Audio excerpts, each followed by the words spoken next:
Muy buenos días, muy buenas tardes, muy buenas noches, queridos amigos, queridos seguidores de Misterios Universales y del canal de Artur Oms aquí en YouTube. Desde luego, no sé cuándo nos estaréis escuchando, pero esa es la magia de Internet, que aquí todo es un poco atemporal. Hoy tengo el honor de poder entrevistar a una persona a la que no solo sigo, sino que además admiro y con la cual creo yo, adivinaremos hoy, comparto muchísimas ideas. Soldado, abogado, escritor, podcaster, desde luego su vida es de todo menos aburrida. Bienvenido, Francisco José Fernández Cruz Sequera, a Misterios Universales. Pues muchísimas gracias y bien hallado, y encantado de estar en tu programa. Y ya sé que me ha costado por lo menos un jamón que me presentes de esa manera, pero oye, es barato para lo bien que lo has hecho. Yo agradecido. Desde luego. Oye, a mí me ha costado decir del tirón todo tu nombre, ¿eh? Es lo que tienen los apellidos compuestos, pero al mismo tiempo te permiten que te individualizarte de alguna manera y que no se te confunda, ¿no? Que en España, con este apellido solamente somos 22 personas, con Madre lo cual mía. es difícil, y el único que se llama así soy yo, con lo cual eso te permite decir, bueno, soy yo, uno, no hay más. Bueno, Francisco José, tú naces en el 1963, perdón, y a principios de los 80 te conviertes en el soldado más joven del ejército español, con 16 años. Esto lo he sacado de un podcast tuyo. Sí, efectivamente. Pero previamente ya me había estrenado como detenido en la Dirección General de Seguridad en Madrid, como primera experiencia en noviembre del 79, para conocer involuntariamente cómo funcionaba aquello de que te detuviese aquella policía cuando todavía lo de la Constitución no estaba vigente. ¿Y la experiencia cómo fue? Uy, estupenda. Solamente me dieron una paliza, no fueron dos, y eso ya fue una gran ventaja. Luego eso te permite tener cierta perspectiva cuando ves algunas cosas, porque en aquel momento yo no tenía la capacidad para entender lo que me pasaba o lo que estaba viviendo, pero con los años sí le he adquirido. Entonces, vamos a hacer publicidad gratuita. Cuando ahora, por ejemplo, ha sido muy premiada la película Modelo 77, que habla de la creación de la COPEL, Cooperativa de Presos en Lucha, y de lo que fue aquella época, pues uno sabe lo que fueron los calabozos de la Puerta del Sol o lo que fue el funcionamiento de aquella policía y de aquel momento. No me lo ha contado nadie, estaba yo allí. Y ves, Oye, es una película que puede ver, ¿eh? También. Sí, pues esa película, si uno la ve, puede pensar, bueno, esto es ficción. A mí me cansan normalmente las películas o las series de televisión españolas de tipo policial o judicial, porque claro, como es algo que vivo a diario, desde hace muchísimos años, detecto rápidamente si lo que estoy viendo coincide con la realidad, es verosímil o no. Y si no lo es, no me interesa. Y podría decir que en esta película, por ejemplo, lo que he visto era así. No hay nada que no se ajuste a la realidad de aquel momento. Entonces, me estimulan ese tipo de películas y, bueno, mi entrada digamos, en la vida adulta, pues fue un tanto brusca, ¿no? Porque en un espacio muy breve de tiempo cambié el patio del colegio por el patio del cuartel. Desde luego, esa película que seguramente pues, tú viviste debía impresionar, ¿no? Porque antes primero te daban una buena paliza y luego te preguntaban, ¿no? Esto sucedía lamentablemente así. Mi padre había corrido delante de los grises también en Barcelona, o sea que, bueno, en fin, otros tiempos, ¿no? Gracias a Dios todo ha ido cambiando. Tu carrera militar, en tu carrera militar estás en operaciones especiales. Luego te licencias también en Derecho en la Complutense de Madrid y te conviertes en un especialista en Derecho Penal y Laboral. Pero hay una faceta de toda esta nueva etapa de tu vida que a mí me llama mucho la atención, que es que te dedicas también a defender a personas sin recursos. ¿Cómo es esto de defender a personas que no te pueden pagar? Bueno, no es que solamente no te puedan pagar, es que la profesión de abogado es la única profesión que no tiene reconocido ningún derecho laboral. Un abogado no tiene derecho a vacaciones, una mujer que sea abogado no puede ponerse de parto si tiene un juicio, porque no se lo suspenden. Un abogado, si tiene un juicio y se muere su madre, no le suspenden el juicio. tiene que ir al juicio. Es decir, si te pones malo, no importa, porque nadie, aunque te des de baja, no te van a suspender el juicio.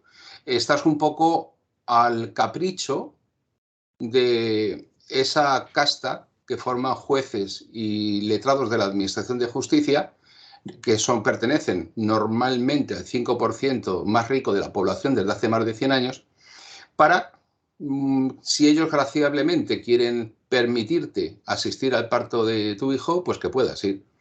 Entonces, el primero que es pobre ante la Administración de Justicia es el abogado. Y si el abogado es, como se llamaba históricamente, abogado de pobres, es abogado de oficio, del turno de oficio no se puede vivir. Quien está en el turno de oficio, y somos algo más de 40.000 abogados en el turno de oficio, estamos por pura vocación. Un ejemplo, hay un compañero que consiguió que se anulase la venta de miles de viviendas del Ayuntamiento de Madrid, viviendas sociales, a un fondo buitre.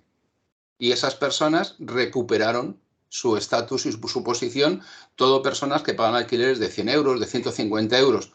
Cantidad que percibió el abogado por hacer ese trabajo ante todas las instancias judiciales y un trabajo ingente, pues normalmente 200 euros.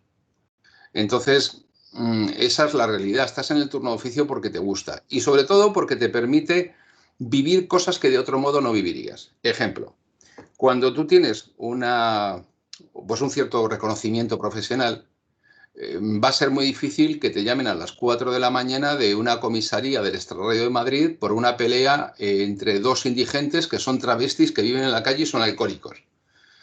Bien, esa experiencia te va a pasar solo si está tu oficio. Y igual que eso, te digo 1000 cosas más. Normalmente las bandas latinas en la Fiscalía de Menores no suelen llamar abogados de confianza, son abogados de oficio. Si quieres conocer el mundo de las bandas latinas y saber qué se está cociendo entre trinitarios, DDPs, esto, lo otro, es el turno. Entonces el turno te permite convertirte en un espectador de la realidad de primera mano. Nadie te cuenta lo que está pasando. Al día siguiente, muchas veces de una guardia, tú sabes que han pasado cosas que en la prensa no salen, por ejemplo. Y eso te da, insisto, un conocimiento no ya del funcionamiento de la policía o del derecho, sino de la vida. No se puede ser buen abogado si no eres experto en la vida. Y eso es algo previo al hecho de ser abogado. Tremendo, tremendo, ¿eh? Desde luego, vivir todas estas circunstancias tiene que ser tremendo. Francisco José, luego, un poquito más adelante, ya en 2018, empiezas con tu podcast El Día de Autos, que es el que, por cierto, escucho yo. Y me gustaría que me hablaras un poco de dónde podemos encontrar este podcast, si tienes algún canal en YouTube. La historia viene de antes, Arthur. Resulta que yo, de jovencito, al igual que tú, y hemos hablado antes de grabar, también escuchaba la radio, me gustaban estos temas. Yo no solamente me inauguré detenido, luego ya, estando en operaciones especiales, yo pertenecí al grupo antiterrorista rural de la Guardia Civil, con lo cual también conocí la realidad del terrorismo de primera mano, no me la contaron. Estaba yo allí y además llevaba un fusil en la mano. Bueno, pues ese periplo vital que he ido haciendo empezó por un interés que yo sentía por la vida desarraigada, por lo que Baroja reflejó en La Busca, en Aurora Roja. Y había un programa de radio que dirigía Arturo Pérez Reverte, antes de irse a las guerras varias, que se llamaba La Ley de la Calle. Y yo lo escuchaba. Y de pequeño, de niño en casa, se compraba El Caso. Con lo cual, para mí El Caso era el periódico que estaba debajo de las raspas de las sardinas que estaba limpiando mi abuela, por ejemplo. Era algo muy familiar, muy cercano, muy próximo, muy cotidiano. Y claro, siempre me interesó todo este tipo de asuntos. Yo un buen día decidí, llevo muchos años llevando Derecho Penal, hice el máster en Derecho Penal, hice el máster en Derecho Familia y aunque ya no llevo en temas laborales, hice el máster en Derecho Laboral. Y también hice los 3 años de Psicología Forense. Entonces, yo empecé a escribir, escribía de temas muy diversos, me comenzaron a llamar en distintas cadenas y demás como analista político, A día de hoy continúo en Russia Today, que es una época estupenda para seguir en la televisión pública rusa. Y en estas estábamos cuando un buen día me llaman pues, de una emisora de radio que el locutor de ese programa es cliente del despacho, pero no tengo relación con él. Sencillamente, él tenía un asunto de derecho administrativo que yo no lo llevo, lo lleva otro compañero. Y un buen día resulta que él ha comprado un libro que he publicado yo, Crónicas del austericidio. Y me invitan a una tertulia para hablar del libro si no recuerdo mal, Intereconomía, que es una cadena de la derecha dura aquí en España y con la que yo tenía muy serias discrepancias. Bueno, también con las de la izquierda dura. Entonces, pero yo fui para allá, les gustó y me llamó para una tertulia radiofónica. Y así empecé a acudir a tertulias radiofónicas donde hiciera lo que hiciera y fuera como fuera, siempre estaba contra unos y contra los otros. ¿Por qué? Porque ya decía Ortega que ser de izquierdas o ser de derechas son dos formas de hemiplegia moral. Y yo de esa hemiplegia moral no la tengo. Yo quiero la verdad, no quiero tener razón. Y empecé a ir a la cadena y en estas estábamos cuando se me ocurrió un buen día, ya cuando crearon una cadena muy católica, a punto que yo no soy cristiano, con lo cual en una cadena muy católica yo era un poco una planta exótica, ¿no? Y les propuse, le dije, oye, ¿qué te parece si hacemos un programa de crónica negra para la noche de los viernes? Ah, pues sí. ¿Te ves capaz? Digo, sí. Y entonces cogí, reuní un grupo de amigos y yo no sabía ni locutar, no sabía hacer nada, pero nada de nada.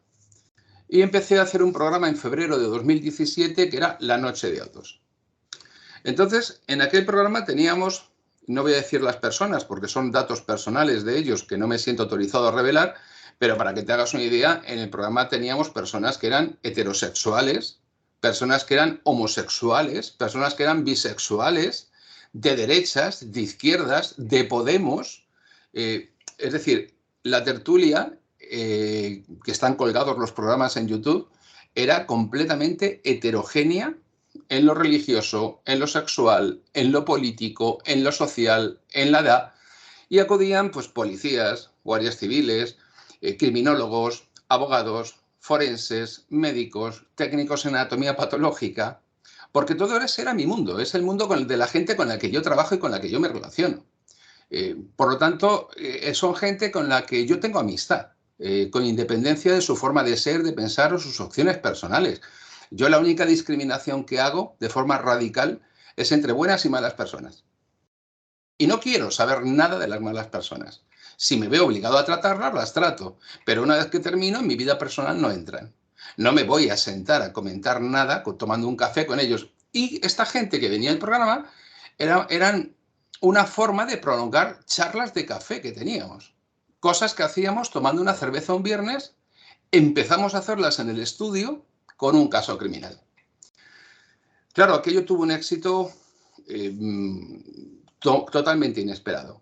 El programa estaba pensado como un programa de relleno. Para mí no era más que un hobby. Y a los 2 meses nos encontramos con que es el programa con más audiencia de la cadena de radio. Y aquello sentó como un tiro. Y a partir de ahí se hizo lo imposible porque el programa saliera mal. Hasta el punto de, bueno, por supuesto, ningún tipo de edición, ningún tipo de producción, de llegar un día corriendo de un juicio en Toledo y sin poder recuperar ni aire, sentarme delante del micrófono para hablar. O tener programada la grabación en el estudio a 1 hora y no permitir hacerla, con gente que venía de fuera de Madrid.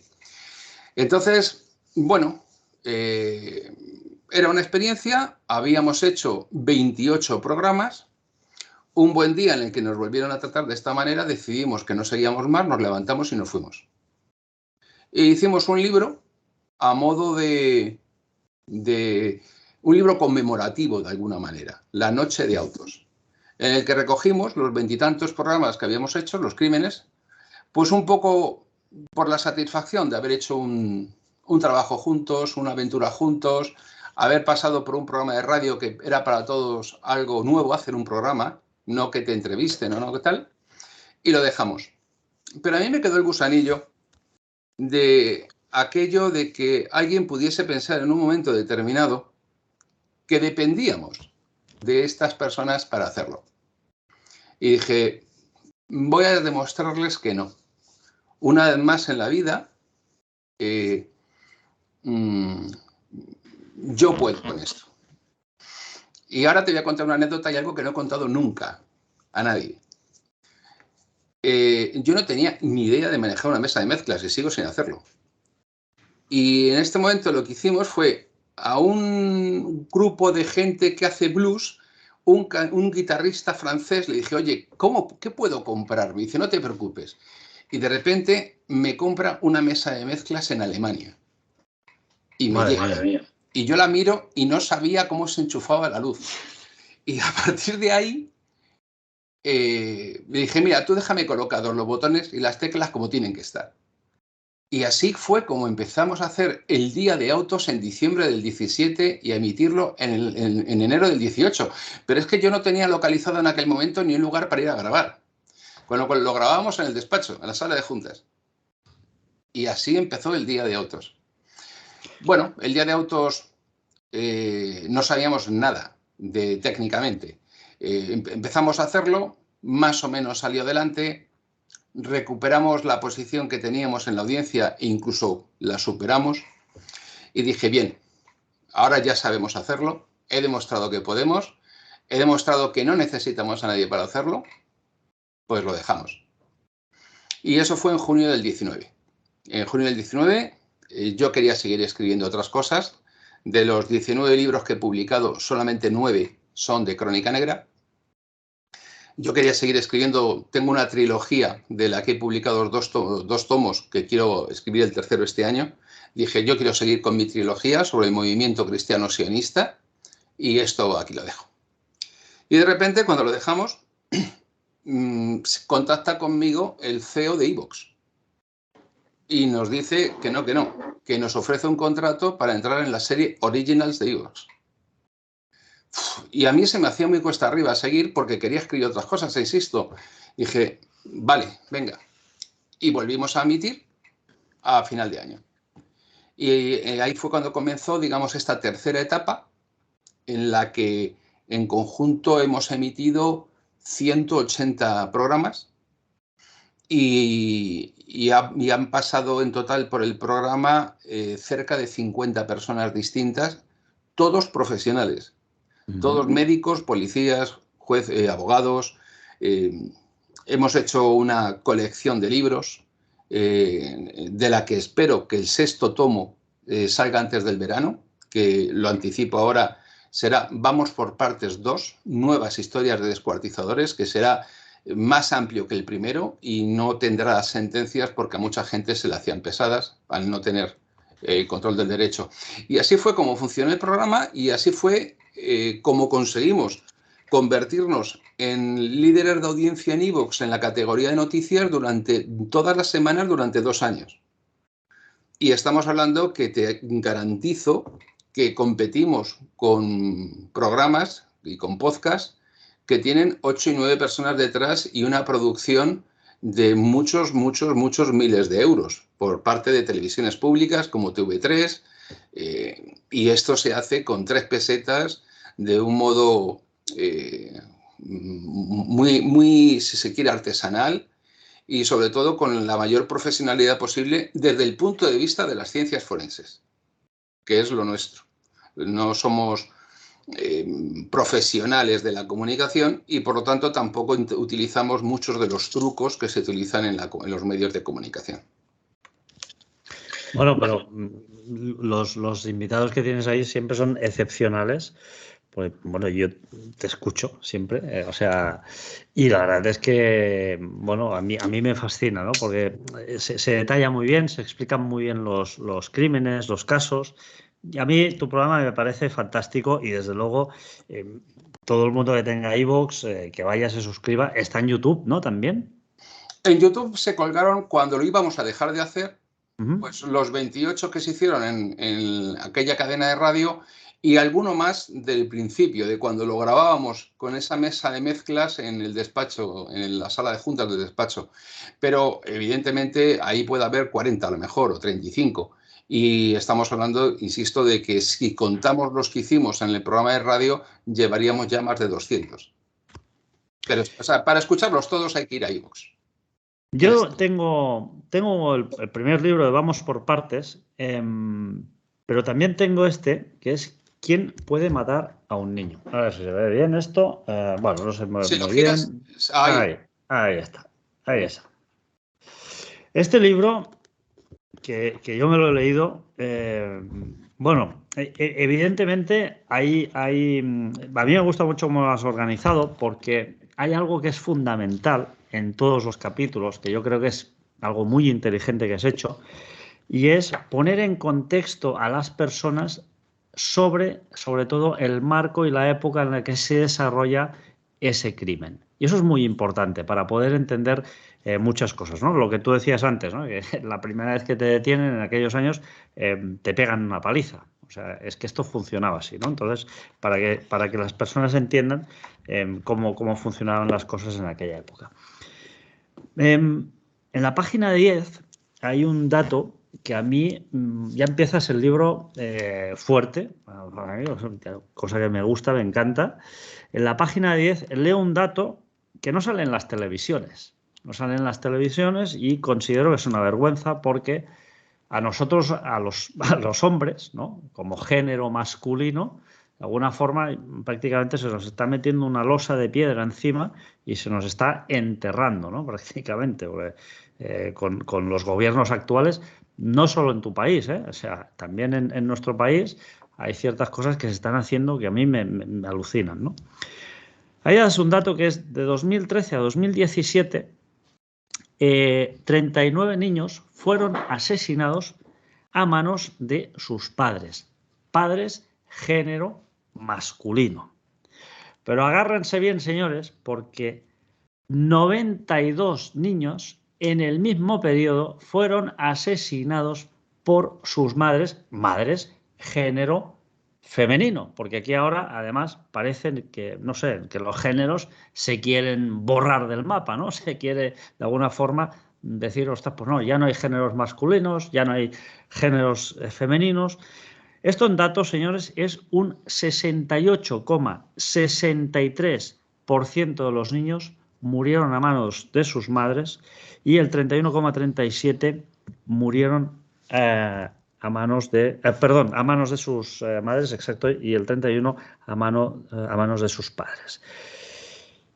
Esto, evidentemente, tú lo sacas del archivo Biogen, violencia de género, supongo que debe querer decir. Y a mí esto, la primera pregunta que me viene es ¿por qué esto no se dice? ¿Por qué esto no se explica? Porque siempre resulta que somos los hombres los maltratadores, los asesinos, y resulta que hay muchas mujeres asesinas. Vamos a tratar de retroceder un poco, de ampliar el objetivo. ¿Qué es el crimen? El crimen es aquello que está fuera de la ley, como rasgo general. Y toda ley tiene que ser funcional a un poder establecido. El poder establecido tiene la necesidad de una ideología que lo legitime y de un orden que lo garantice. Si retrocedemos en el tiempo, la utilidad de la crónica negra, oye, pues si ya sabemos toda la vida ha habido alguien que ha matado a otro por celos. Eso ha sido así. Si nos quedamos solamente en narrar que entonces cogió el cuchillo, se lo clavó y el otro se murió, la otra se murió, no nos permitiría entender nada. Tenemos que entender el crimen como una lupa. El crimen es la lupa que nos permite conocer las sociedades de un tiempo. Toda sociedad mata igual que vive e igual que piensa. Hoy día existe una ideología que es funcional al poder establecido, que se promueve desde el poder establecido, que impone una cultura y un lenguaje. Y como consecuencia de eso, se define una ley que sitúa al margen aquellas conductas que considera crímenes. Yo desconozco completamente cuál es la situación de Andorra. Entonces, igual que no hago crímenes de Estados Unidos o de Francia o de ningún otro sitio, porque eso me alejaría de mi realidad, te voy a hablar de mi realidad en España, que es lo que conozco. Entonces, aquí, ¿qué es lo que ha ocurrido? Un buen día, basándonos en una ideología que considera a la mujer como un elemento subordinado y dependiente al hombre, normalmente con un clarísimo fundamento religioso, pues se establece una legislación en razón de la cual, un ejemplo, si un hombre sorprende en adulterio a la mujer con un caballero, si los mata a ambos, se le pena con un destierro de 5 años, pero no tiene una mayor pena. O un hombre podía autorizar a viajar a su mujer o autorizarla para abrir una cuenta corriente, o podía cobrar el salario de ella él en persona. Es decir, existía una situación de subordinación que tenía un reflejo en lo jurídico respecto de la relación hombre-mujer. Las personas que corrigen eso en España son 2 mujeres. Una es Mercedes Formica. Mercedes Formica es una de las primeras abogados que escribió un artículo en el diario Pueblo que se llamó El domicilio conyugal, que causó un gran escándalo. Y a continuación, esa idea perdió legitimidad y le invitaron a ir al Pardo a hablar con Franco. Franco le sorprendió porque era algo que estaba en el ambiente, pero que muchas veces por eso mismo, por muy presente que esté, no se ve, pasa como con el oxígeno, es un paradigma, y se modifican más de 60 artículos del Código Civil dotando de igualdad jurídica al hombre y a la mujer. Aún así, todavía quedan resquicios de desigualdad, que es la cuestión de la mayoría de edad, el hombre a los 21, la mujer a los 23. Y eso termina con ello Pilar Landaburu. A partir de ahí, el ordenamiento jurídico puede ser justo o injusto. Puede estar bien o puede estar mal. El adulterio debe ser penado o no debe serlo. Pero lo que no tiene son consecuencias distintas. Pero queda un ámbito que es el civil, donde todavía sigue habiendo una situación que era la competencia de los tribunales eclesiásticos en materia de separación, que no de divorcio. Y esa situación de desigualdad tiene su reflejo en la ley del divorcio del año 81, en el que de forma casi sistemática se plantea, en caso de ruptura, los niños y la pensión para ella, y él visita a los niños. Esa situación se ha mantenido de forma absurda hasta hace escasamente 10 años, en el que, por fin, las responsabilidades y las obligaciones y los derechos relativamente se han equiparado en el ámbito civil. Hasta ahí, en el aspecto civil, vamos bien, tarde, porque hace 20 años las mujeres trabajaban igual que los hombres. Hay mucho perro y mucho vago que llega a casa, no hace nada, y la mujer es la que tiene que hacerse cargo del trabajo fuera de la casa y del trabajo dentro de la casa. Pero eso es un tema que evidentemente hay que corregir a base de educación. Pero hasta ahí vamos bien. Pero en paralelo a todo esto, ¿qué es lo que ocurre? Que a partir del año 2004 y del año 2000 hay un sector, que es el sector feminista dentro del PSOE, que tiene una ideología que es feminista. Igual que había antes una que era machista. Y aunque se pretende decir sistemáticamente que ser machista es injusto porque es un sistema supremacista, se dice que ser feminista es predicar la igualdad. Y han conseguido que muchas personas lo asuman como una realidad, y eso es falso. El feminismo es un supremacismo por razón del sexo, que no del género, igual que el machismo. ¿En qué se traducía el feminismo que decían moderado? Pues en que existen instituciones específicas para la mujer, en que existen instituciones, subvenciones, un tratamiento diferenciado, que se basaba en que la mujer sufría discriminación por el mero hecho de serlo. Y eso en nuestra sociedad es algo absolutamente excepcional. Ejemplo, hay casos muy puntuales donde en la misma empresa 2 ingenieros, un hombre y otra mujer, haciendo las mismas funciones y con la misma experiencia, han tenido diversidad de sueldo, pero no es la realidad. Y luego hay una realidad de otro tipo, que no voy a entrar en ella ahora, que es la que las mujeres cuidan a los mayores o a los necesitados, o a los discapacitados, o a los dependientes, y los hombres no, o tal, que serían cuestiones de educación, pero no que en el ordenamiento jurídico exista una desigualdad. Pero esa situación se generaliza porque surge una cuestión que es la cuestión del maltrato, de la industria del maltrato. Se crea una ley en la que se corrigen los malos tratos porque se sigue manejando el tópico de que cuando una mujer va a la comisaría a denunciar que la han maltratado, le dicen, señora, váyase usted a su casa. Y eso es una verdad como un templo cuando hablábamos en los años 70 o en los 60 o en los 50. Porque el marido, si le daba una bofetada a su mujer porque había hecho algo mal, pues hombre, es que estaba en su derecho. Algo habrá hecho mal, claro. Pero en el año 90 no.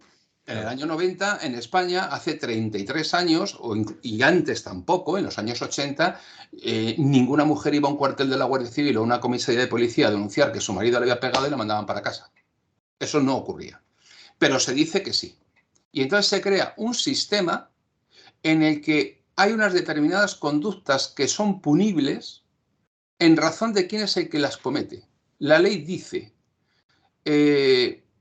violencia que ejerce el hombre sobre la mujer por el mero hecho de serlo.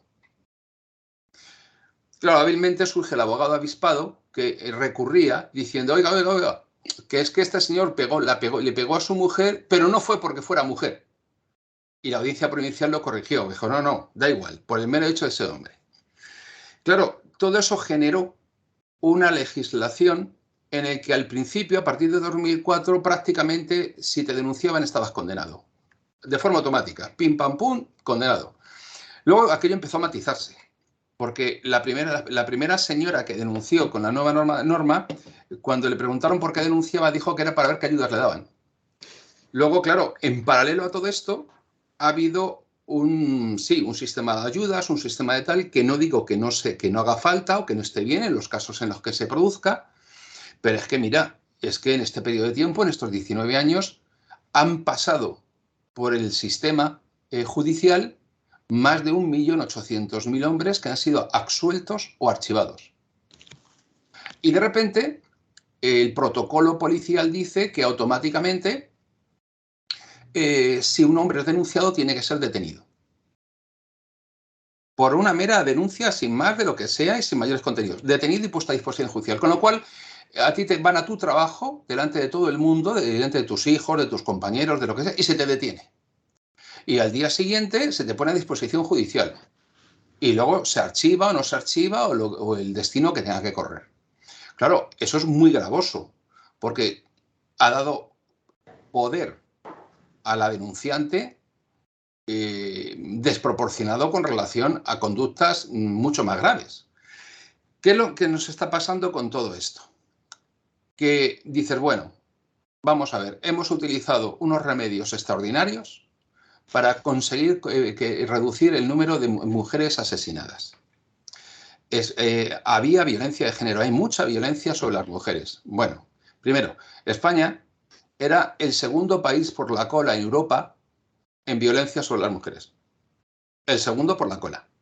Si lo pasamos a nivel mundial, podemos decir que España, si Europa es uno de los lugares más civilizados del mundo, podemos decir que España es uno de los países con menor violencia sobre las mujeres del mundo.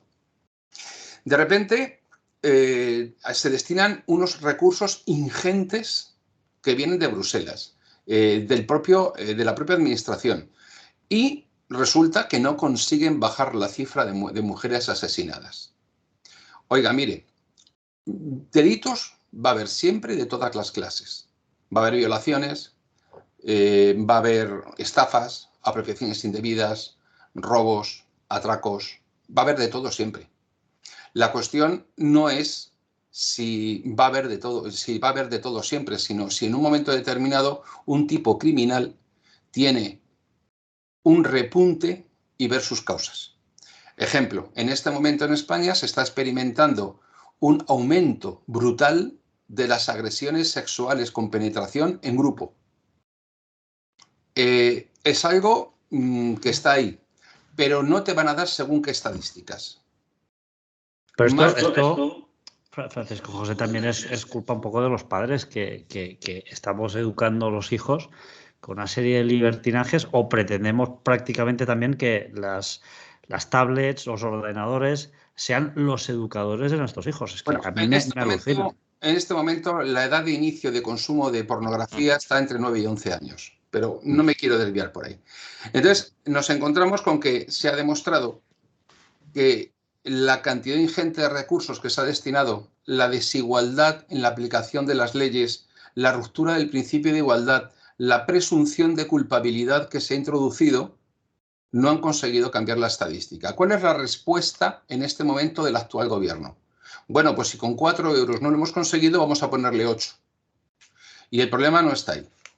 El problema no es una cuestión de falta de recursos. El problema es que si tú insistes en algo equivocado, insistes en el error, no vas a conseguir el acierto. Algo se está haciendo mal, pero no es el que falten recursos económicos. No.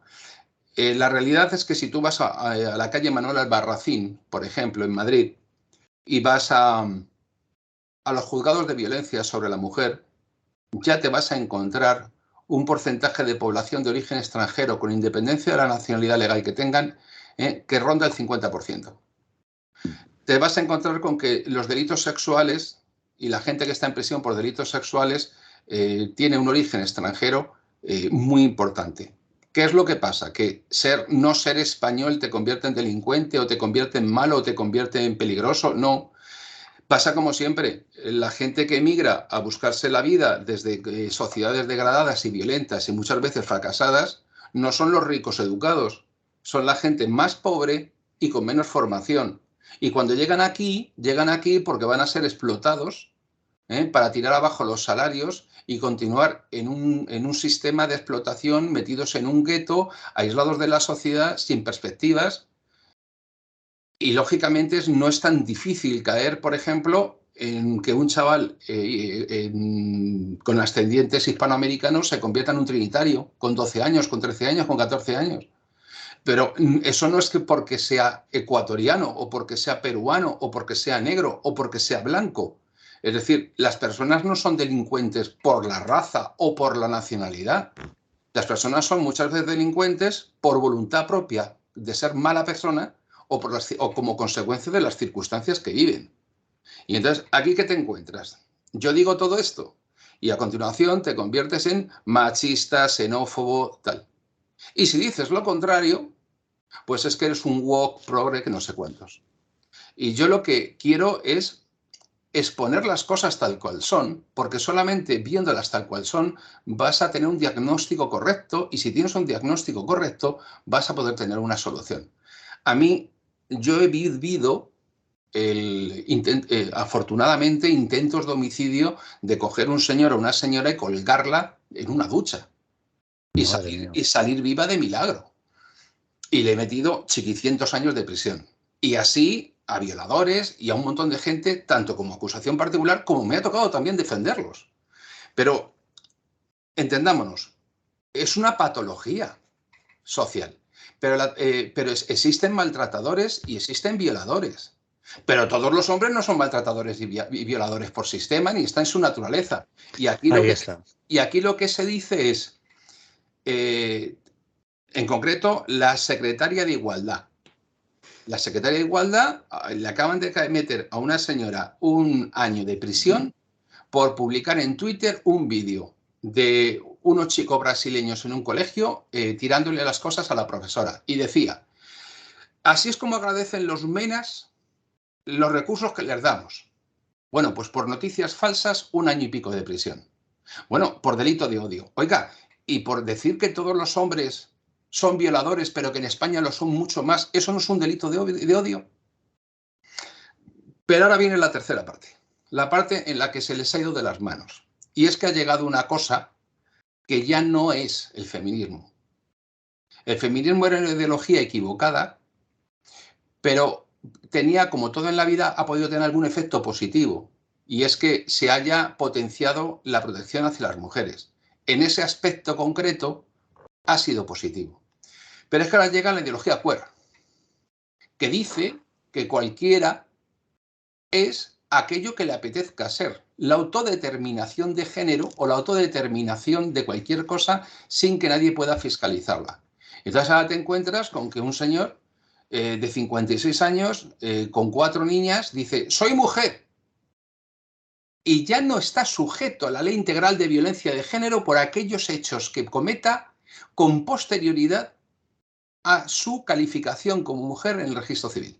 Y no hace falta ni que se cambie el nombre siquiera, se puede continuar llamando Paco. No, vamos a ver, para empezar, yo le aconsejo a todos los hombres que me escuchen en España que modifiquen su sexo y se conviertan en mujeres.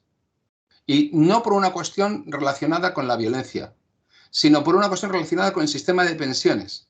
Cuando se jubilen tienen un 15% más. Si quieren montar un negocio, tienen fondos que no van a tener siendo hombres. Mira, porque justamente todo esto ha introducido en la legislación un sistema supremacista en sentido inverso. Y ahora los hombres, y cuidado, y nunca ha existido, en tiempos machistas, nunca existió una legislación tan gravosa para las mujeres como la que existe hoy respecto de los hombres. Sí, porque a mí me parece lamentable. Y mira, y justamente continúo con tu libro. ¿Quién puede matar? Un último matiz, Arthur. Género tienen las telas, la literatura, el teatro, pero no las personas. Desde luego, sí. Las personas tenemos sexo. Y esa diferenciación entre sexo biológico y género es algo que ha sabido introducir la tercera ola de feminismo, y asumirla como tal ya es utilizar el lenguaje que ellos quieren que se utilice. Por eso yo jamás hago referencia, salvo que por contagio no me dé cuenta, a género masculino o género femenino. No, siempre hablo de sexo. Perfecto, pues mira, una cosa más que aprendo, ¿no? Porque yo siempre hablo de género masculino y de género femenino, ¿no? Pues hablamos de sexo masculino y de sexo femenino. Voy a leer aquí una nota que tengo de un resumen de algo que también he leído en tu libro, que me ha parecido completamente alucinante y que demuestra una vez más por dónde va esta sociedad, ¿no? Por ese camino de discriminación hacia el sexo masculino. Y leo: al resultar una muerte por una mujer, por la Ley Integral de Violencia de Género, se consta al asesino como desconocido, resultando que un huérfano de padre asesinado por su esposa percibe una ayuda inferior a la de un huérfano de madre asesinado por su padre. O sea, en resumen, no sé si lo he dicho bien, ¿eh? Yo lo he sacado de tu libro, quizá me haya equivocado. No, Arthur, te lo concreto. Resúmelo tú. No tienen el mismo tratamiento los hijos de una mujer asesinada que los hijos de un hombre asesinado. Ahí está. Los hijos tienen un tratamiento distinto desde el punto de vista económico y social. ¿Cómo se come? Cuando el muerto es el padre, por violencia, porque le ha matado a la madre, los hijos no son víctimas de violencia de género. Ahí está. Al revés, sí. Y por lo tanto, es más, se entiende que cuando un hombre practica y ejecuta la violencia en su familia o en su hogar, obviamente convierte a toda la familia en víctima de esa violencia. Pero si es una mujer, no. Y luego otra cosa te voy a comentar, porque no viene en el libro, pero yo se la pregunto a todo el mundo y nadie me la sabe contestar. ¿A partir de qué momento un hombre se convierte en objeto de la Ley Integral de Violencia de Género? Es decir, ¿basta con hablar? ¿Hay que darse un beso? Yo creo que incluso con una mirada. No, ¿basta con hablar? Tú imagínate, conoces a alguien en Tinder, quedas con esa persona y hablas un rato. No sois pareja. ¿Y si le doy un beso? ¿Sí? ¿O no?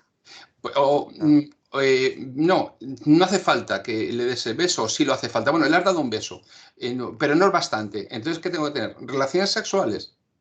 ¿Con penetración o sin penetración? ¿En qué momento? Es decir, ¿en qué hecho es definitivo, definitorio de que ese sujeto va por la calle, ve a una señora, le pega un guantazo, delito leve y punto?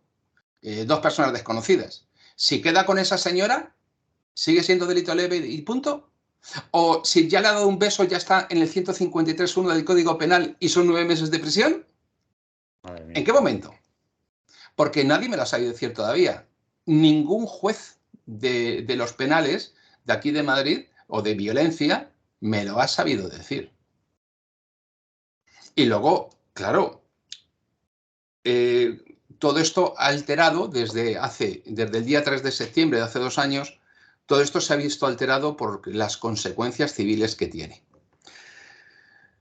Como han ido siempre a remolque de lo que iba ocurriendo, lo último que ha pasado ha sido el darle un comodín a la baraja y un paso muy importante en lo que es una ruptura. Cuando tú negocias un divorcio, hoy día hay una bala de plata que mata al hombre lobo. Se dice, la custodia compartida es preferente, tiene carácter preferente. Muy bien, pero en el mismo momento en que exista una denuncia de violencia de género, se prohíbe la custodia compartida y que el hombre detente la custodia.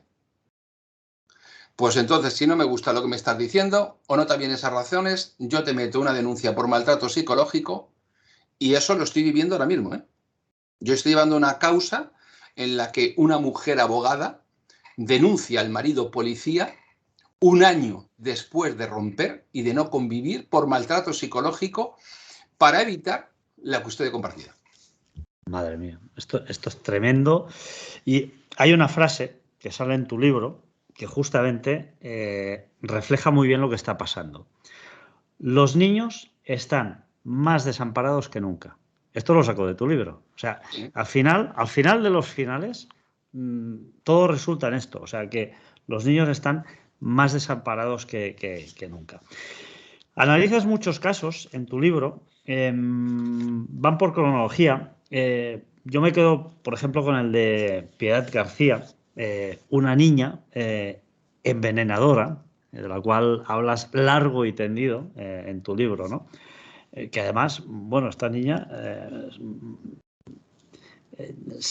asesina a su hermano, el primero, el 9 de diciembre de 1965.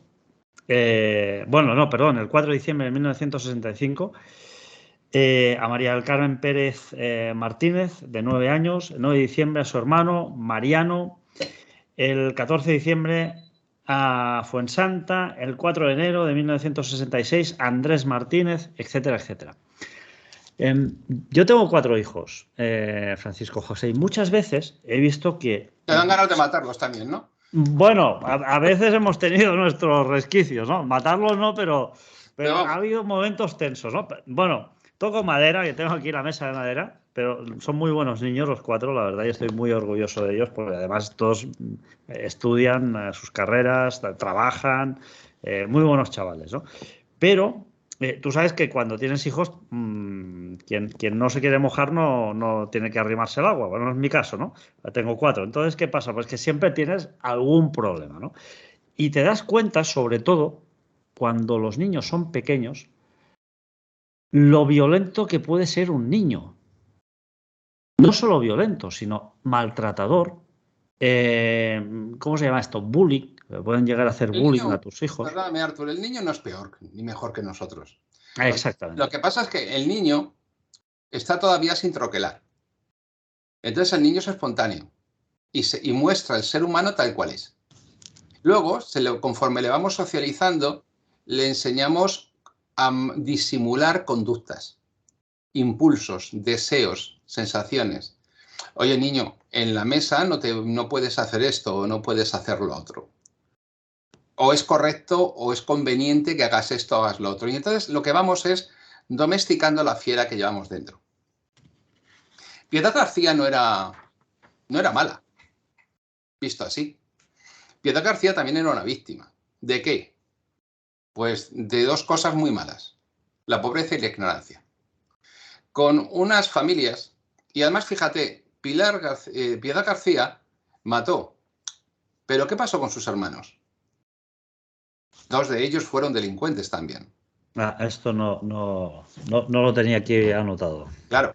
Entonces, si te das cuenta, es el nicho. Tú no puedes coger a una niña de una edad tan corta y cargarles con la responsabilidad del cuidado de niños aún más pequeños. Es decir, a veces exigimos a las personas mucho más de lo que las personas pueden dar.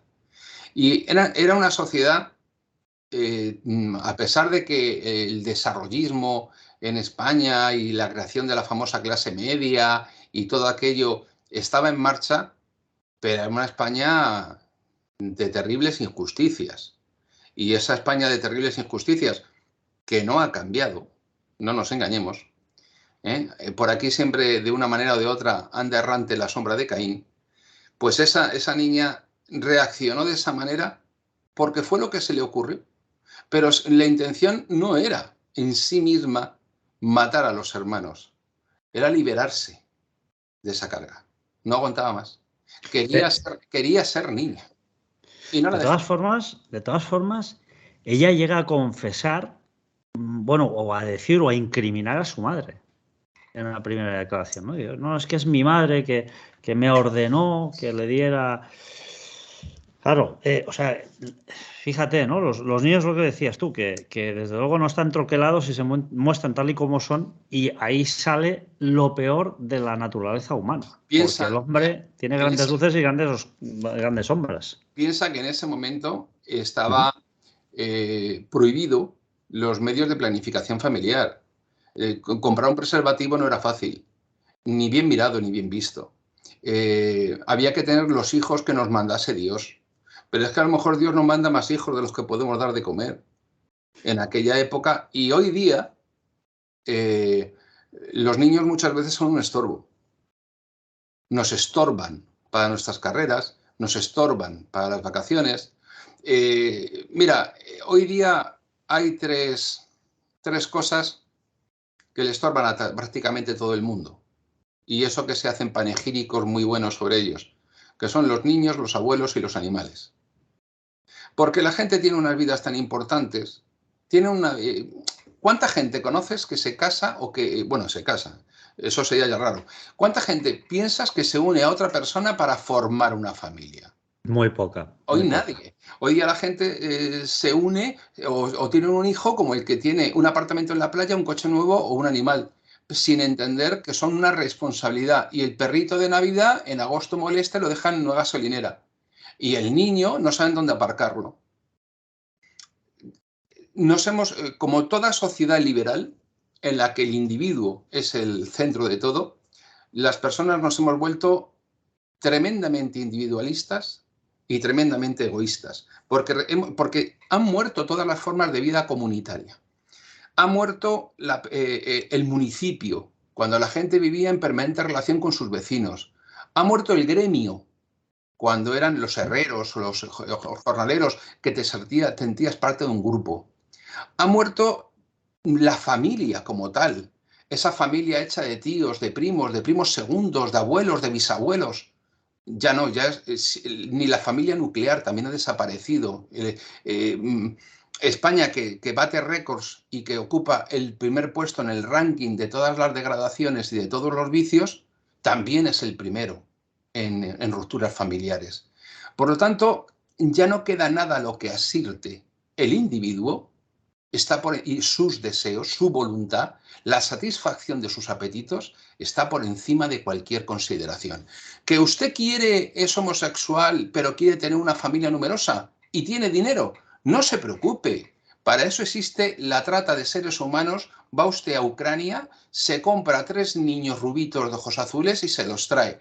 Y como, claro, si los adopta en un orfanato, pueden venir con problemas, pues lo mejor es la gestación subrogada y así se lleva usted un lienzo en blanco para que lo pinte como quiera. Pero tremendo. Ya no tenemos nada. Es decir, además todo está sujeto a la contabilidad. ¿Me compensa o no me compensa? ¿Me rinde o no me rinde? ¿Me interesa o no me interesa? Como decía Kennedy, no te preguntes qué pueden hacer los Estados Unidos por ti. Pregúntate qué puedes hacer tú por los Estados Unidos. Aquí ya nadie se pregunta qué puedo hacer yo por los demás. ¿Qué puedo hacer yo por mis hijos o qué puedo hacer yo por mi familia? No, si no compensa, puerta. Desde luego, tienes toda la razón y esto lo veo diariamente, ¿no? En algún vuelo, incluso en algún tren, ves los padres que le suministran la tablet a su hijo, el volumen a toda castaña, ¿no? Que esto aparte, pues no sé, yo esto, mis 4 hijos jamás lo han hecho porque lo siento mucho, pero es que yo lo llegan a hacer, les agarro un guantazo, no una paliza, evidentemente, ¿no? Pero le doy una colleja y digo, "Oye, que no ves que hay gente aquí, hay que tener un respeto, o sea que el hecho de que tú estés viendo una serie o escuchando una música no significa que la tenga que escuchar todo el avión o todo el tren o todo, ¿no? Hay una falta de empatía, hay una gran cantidad de incivismo y sobre todo hay mucha educación, porque la educación no se gasta, la acumulan, la atesoran y no la gastan la educación, ¿no? Pero Entonces, fíjate, Arthur, lo que estás diciendo es que una vez más lo que quieren es que el niño les deje en paz. exacto. Entonces, ¿por qué? Porque si el niño me deja en paz, yo no me tengo que dar a él. Ya no tengo que hablarle, no tengo que formarle, no tengo que interesarme por él, por lo que siente, por lo que padece, no tengo que transmitirle valores. Nosotros somos un grupo de gente. Mira, la historia nació con 4 fulanos sentados alrededor de una hoguera, contándole uno a otro cómo fue aquella cacería de aquel oso. Así nació la historia, pero es que así nació la cultura, la tradición oral.